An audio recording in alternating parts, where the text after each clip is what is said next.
Welcome to Telangana వెలుగు. ప్రస్తుతం మనతో పాటు greater Hyderabad youth Congress president Rohit గారు ఉన్నారు. రోహిత్ గారు చెప్పండి, సో ఈరోజు ఒక బీసీ నాయకుడికి అంటే పీసీసీ చీఫ్ ఇవ్వడాన్ని ఏ విధంగా చూస్తున్నారు? ఎందుకంటే రేవంత్ రెడ్డి గారు పీసీసీ చీఫ్ అయ్యి రాష్ట్రంలో అధికారం తీయడం అనేది జరిగింది. సో మహేష్ కుమార్ గౌడ్ గారి జర్నీ ఏ విధంగా ఉండొచ్చు అనుకుంటున్నారు? ఈ దేశంలో సామాజిక న్యాయం ఏ పార్టీ అన్న పాటిస్తుందంటే కేవలం కాంగ్రెస్ పార్టీ. ఈరోజు మీరు కాంగ్రెస్ పార్టీకి జాతీయ అధ్యక్షులు మల్లికార్జున్ ఖర్గే గారిని చూసుకుంటే కూడా ఒక ఎస్సీ సామాజిక వర్గం చెందినవారు. ఒక కాంగ్రెస్ పార్టీలో ఎప్పుడు కూడా బలహీన వర్గాలకు పెద్దపీట వేస్తారు. అదే క్రమంలో ఈరోజు రాష్ట్రానికి కూడా మరి ఆల్రెడీ ముఖ్యమంత్రిగా రేవంత్ రెడ్డి గారు మరి ఓసీకి సంబంధించిన వాళ్ళైతే ఈరోజు మహేష్ కుమార్ గౌడ్ గారిని బీసీగా రాష్ట్ర కాంగ్రెస్ పార్టీకి అధ్యక్షులుగా కాంగ్రెస్ పార్టీ నియమించింది. సామాజిక న్యాయాన్ని మెయింటైన్ చేస్తూ ఉప ముఖ్యమంత్రి పదవి ఎస్సీకి ఇచ్చారు. సో ఈ విధంగా కాంగ్రెస్ పార్టీలో ప్రతి ఒక్క సామాజిక వర్గాన్ని కూడా న్యాయం చేస్తారు. అండ్ ఇప్పుడు కార్యకర్తలకు కూడా నెక్స్ట్ అంటే ప్రతి ఒక్కరిని గుండెలో పెట్టుకొని చూసుకుంటాం అన్నారు. చాలా సందర్భాల్లో మీరు కూడా హైదరాబాద్లో డైనమిక్ కార్యక్రమాలు చేశారు, సంచలనాలు కూడా కొన్ని సృష్టించడం అనేది జరిగింది. సో రాబోయే తరాలు మీలాంటి వాళ్ళకి కూడా యువకులకు ఏదైనా అవకాశం దక్కచ్చు అనుకుంటున్నారు? ఈరోజు మీరు నూతనంగా మరి నియమింపబడ్డ పిసిసి ప్రెసిడెంట్ మహేష్ కుమార్ గౌడ్ గారి జర్నీ చూసుకుంటే ఆయన ఒక సాధారణ ఎన్ఎస్ఏ కార్యకర్తగా మొదలుపెట్టారు. ఈరోజు ఇదే రాష్ట్రానికి పిసిసి అధ్యక్షులుగా ఉన్నారు. దీన్ని బట్టి మీరు అర్థం చేసుకోవచ్చు, ఒక సామాన్య కార్యకర్త కూడా కాంగ్రెస్ పార్టీలో కష్టపడి పనిచేస్తే కార్యకర్త స్థాయి నుంచి రాష్ట్ర అధ్యక్షుల స్థాయికి తప్పకుండా ఎదుగుతారన్న దానికి మహేష్ కుమార్ గౌడ్ గారి నియామకమే నిదర్శనము.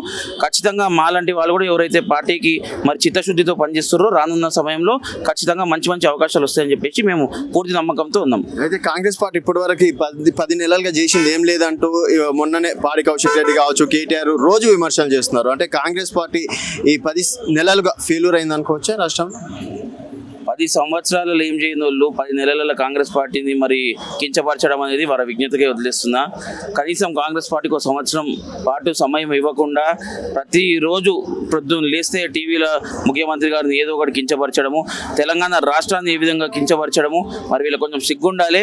10 సంవత్సరాలు ప్రజలు వీళ్ళకి అధికారం ఇచ్చినప్పుడు మరి చేయలేని పనులు ఈరోజు రేవంత్ రెడ్డి గారు వచ్చినాక కేవలం 10 నెలలలో చేస్తున్న పనులు కూడా ఈరోజు ప్రజలందరూ కూడా గమనిస్తున్నారు.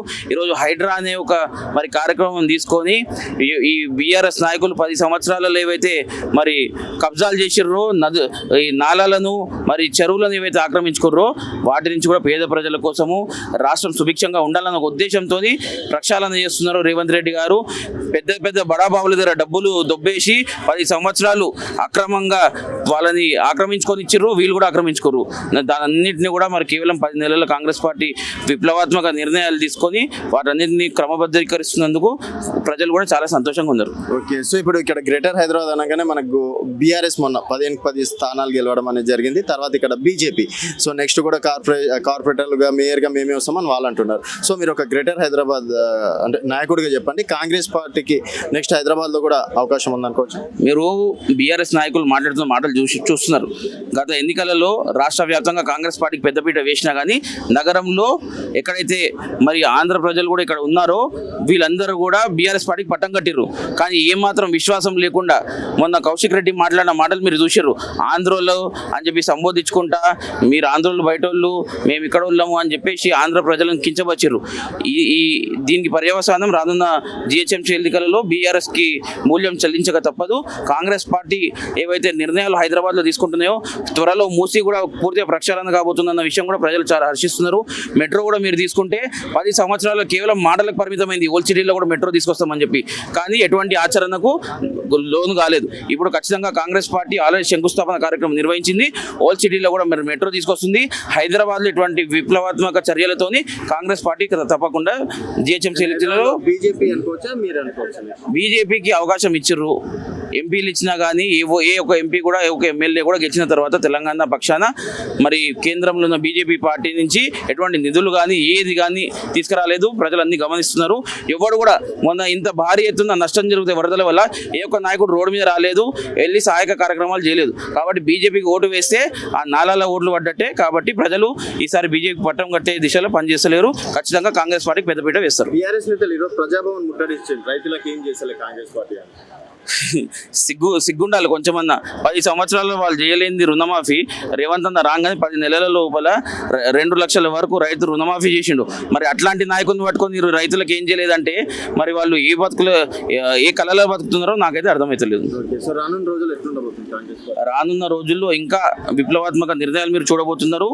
రానున్న 10 సంవత్సరాల వరకు కాంగ్రెస్ పార్టీ చాలా గట్టిగా పనిచేయబోతుంది.